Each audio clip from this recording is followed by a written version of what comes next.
ہماری دادی غصے میں آتی تھی نا دادی ہماری, تو اس دن پان تھوڑا زیادہ کھایا کر. یہ ہوتا تھا ڈپریشن کا علاج. جب غصہ ٹھیک ہوا تو پھر ٹھیک ہو گئی. آج کیا ہو رہا ہے, وہ بالکل ہی باولے ہو رہے ہیں ڈپریشن میں. وہ نہ کوئی سٹا کام آ رہا ہے ان کے, نہ گٹکے سے سکون مل رہا ہے. پھر وہ نفسیاتی ڈاکٹر کے پاس جاتے ہیں, پھر وہ ساری زندگی کی ٹینشن. بیٹھے بیٹھے اب میرے پاس ایسے کیس آ رہے, میں کہتا ہوں یار کیا ہو گیا معاشرے کو. کوئی پاگل ہونے کی وجہ ہو تو انسان پاگل ہوتا, اچھا بھی لگتا ہے. بلا وجہ پاگل ہو رہے ہیں. تنخواہ میری کم ہے تو پاگل ہو گیا. ابے بھائی تنخواہ کم ہے لیکن کھانے پینے کو تو مل رہا ہے نا تجھے. کھانے پہ صبح ناشتہ تو پراٹھے کھا رہا ہے, تو دوپہر کھانا بھی کھا رہا ہے, تو رات بھی کھانا کھا رہا ہے, چائے کے پیسے بھی ہیں تیرے پاس, اور رات کو سونے کی جگہ بھی ہے. اب اگر زیادہ کو دیکھو پھر تو انتہائی نہیں ہے. پھر تو قارون کو دیکھنا شروع کر دو گے, پھر تو بھائی آپ کو پھر زرداری بھی کم لگے گا آپ کو. حقیقت بتا رہا ہوں آپ کو. اور اگر یہ دیکھو میری ضرورت کتنی ہے, تو اللہ کا فضل ہے. ہمیں تو اپنے بارے میں لگتا ہے یار اللہ نے ہمیں ہماری حیثیت سے کروڑہ گنا زیادہ دیا. اتنی ہماری اوقات نہیں ہے جتنا اللہ نے ہمیں دے دیا. الحمدللہ سب کے ساتھ ایسا ہی معاملہ ہے. تو سوسائٹی میرے بھائی آپ کو صحیح گائیڈ نہیں کرے گی, مروائے گی. اور ہم میں سے ہر شخص کس کو دیکھ رہا ہے؟ سوسائٹی. بچیوں کو کو ایجوکیشن میں پڑھایا جا رہا ہے کہ سوسائٹی میں اس کو پسند برا نہیں کیا جاتا, برا نہیں سمجھا جاتا. بچی اگر کو ایجوکیشن میں پڑھ رہی ہے تو سوسائٹی میں اس کو برا نہیں سمجھا جاتا. تو یاد رکھو ایک دن ایسی سوسائٹی آنے والی ہے جب آپ کے بچے آپ کو اٹھا کے اولڈ ہوم میں جمع کرا دیں گے. آپ کی پیشانی پہ بل نہیں آئیں گے, آپ یہ کہیں گے سوسائٹی میں اس کو برا نہیں سمجھا جاتا. لیکن پھر آپ اولاد کی محبت سے, بڑھاپے میں انسان کو اولاد کی محبت سب سے زیادہ چاہیے ہوتی ہے, اور جوانی میں تو ضرورت ہی نہیں ہوتی. جوانی میں تو انسان کو اولاد کی محبت مل جائے, اچھا نہیں ملے تو ویسے ہی وہ کسی کا بچہ ہے, ابھی وہ خود کسی کی اولاد ہے. اصل تو بڑھاپے میں ضرورت ہوتی ہے. آپ کی بہویں, آپ کے بیٹے پوتے نواسے صاحب آپ کے ارد گرد. ہم تو اپنے باپ دادا کو دیکھتے ہیں, کہتے ہیں کیا قابل رشک زندگی گزاری انہوں نے, کیا قابل. ہمارے نانا تھے ماشاءاللہ, بڑی اولاد دی اللہ نے. ذرا سے بیمار ہوتے تھے پورا خاندان لاہور, سرگودا, کراچی سارا گھر میں جمع ہو جاتا تھا. وہ بڑے خوش ہوتے تھے, یہ میرا بڑا بیٹا ہے, یہ میرا منجلا بیٹا ہے, یہ میرا چھوٹا بیٹا ہے, یہ میری بڑی بیٹی, میری چھوٹی بیٹی, یہ میری بہو ہے, یہ میرا داماد ہے, یہ جناب میرا پوتا ہے. ہم لوگ پوتے تھے, نواسے تھے ہیں بھائی, ہم بھی چلے جاتے تھے, اور پوتے بھی آ رہے ہیں, نواسے بھی آ رہے ہیں, پھر سب خرچہ بھی کر رہے ہیں. بھائی سب کے مشترک نانا ہے, کسی کے دادا ہیں تو کسی کے نانا ہے. تو وہ ویسے ہی 40 سال کی عمر میں شوگر ہوئی تھی, 99 سال میں انتقال ہوا ہے. اس لیے کہ ڈپریشن نہیں تھی. 95 سال تک کھڑے ہو کر تراویح پڑھتے تھے, الحمدللہ 95 سال تک کھڑے ہو کر تراویح. اور وجہ کیا ہے؟ خوشیاں دیکھ رہے ہیں نا. اب اس عمر میں وہ الٹا سیدھا بھی کریں گے تو ہم بیٹھے اس کو سیدھا, الٹا بھی کریں گے تو ہم بیٹھے اس کو کیا کرنے کے لیے؟ سیدھا کرنے کے لیے. کیونکہ بڑوں کا احترام ہے بھائی, بڑوں کا احترام ہے. پھر ان کے سب پر احسانات ہیں. یہ ساری آل اولاد کن کی ہے بھائی؟ میں اگر اپنے نانا کا احترام کرتا تھا, کیوں کہ بھائی میری والدہ کو کس نے پالا ہے؟ اگرچہ ہمیں نہیں پالا لیکن ہماری اماں کو تو پالا, تو ہماری اماں کے لیے جو قابل احترام ہے ہمارے لیے بھی, تو ہم بھی ان کی خدمت کریں گے. کیا خیال ہے بھائی؟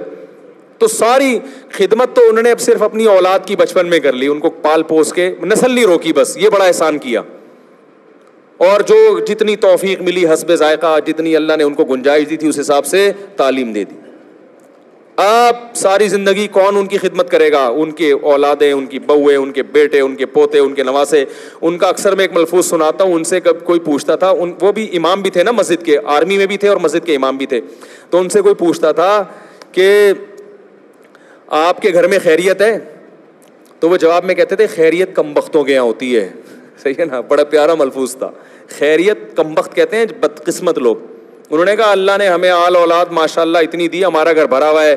کبھی کسی بچے کی گھٹنے پہ چوٹ لگی ہوئی ہے, کبھی کوئی بستر سے گر گیا ناک پہ چوٹ آئی ہوئی ہے, کبھی کسی کو بخار ہوا ہوا ہے, کبھی کسی کو کھانسی ہوئی ہے, کبھی وہ سردی زیادہ لگ گئی, کبھی کوئی نالے میں گر گیا اس کو نکال کے لائے ہیں, ٹھیک ہے نا, کبھی کسی کو اسکول میں ٹیچر نے مار کے باہر نکال دیا, اس کو جا کے اس کو. تو اللہ کا شکر ہے ہمارا خاندان ہے, خاندانی لوگ ہیں.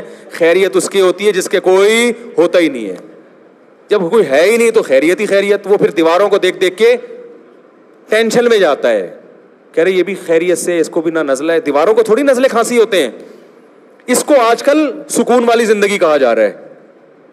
میرا جب سے بیانات کے سلسلے میں جانا ہوا دنیا میں تو میں بڑے بڑے مالداروں کے گھروں میں بھی اب جانا ہوتا ہے, میں دیکھتا ہوں یار 1000 گز کا بنگلہ ہے, گھر میں افراد ہی نہیں ہے, ایسی لگژری لائف ہے, اتنے بڑے بڑے یہ بیڈ روم ہے, یہ پلے گراؤنڈ ہے, یہ سوئمنگ پول ہے, بندے ہیں نہیں.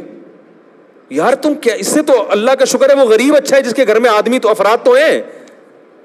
وہ گھر میں آتا ہے, اس کو بچے ملتے ہیں, اس سے وہ عمر زیادہ ہوتی ہے تو داماد ہیں, بہویں ہیں, پوتے ہیں, نواسے, وہ زیادہ انجوائے کر رہا ہے.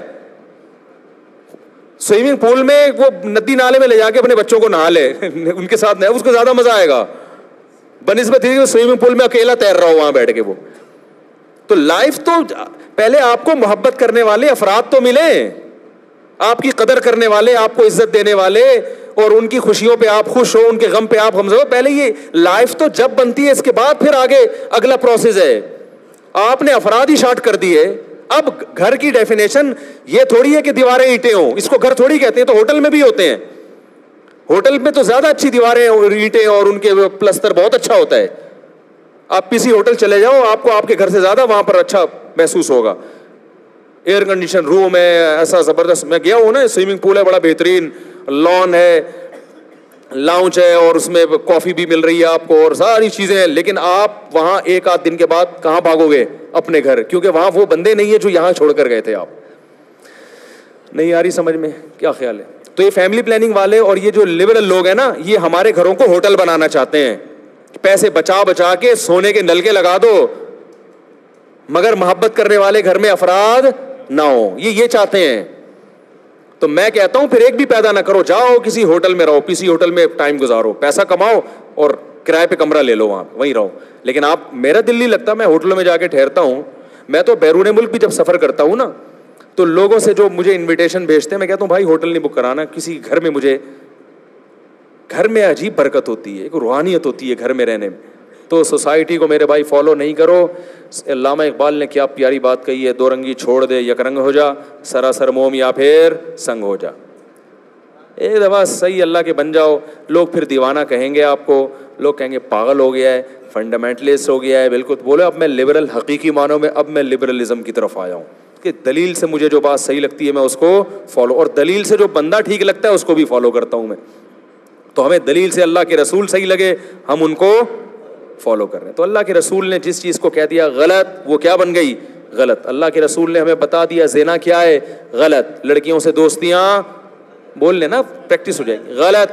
نیٹ پر بیٹھ کے لڑکیوں کو دیکھنا, دلچسپی لینا ان میں, یہ کیا ہے؟ غلط. بول دیا. ولا متخذاتی اخدان, قرآن نے کہا دوستیاں لگانے کی اجازت نہیں ہے تمہیں, یہ الاؤ نہیں ہے, ختم.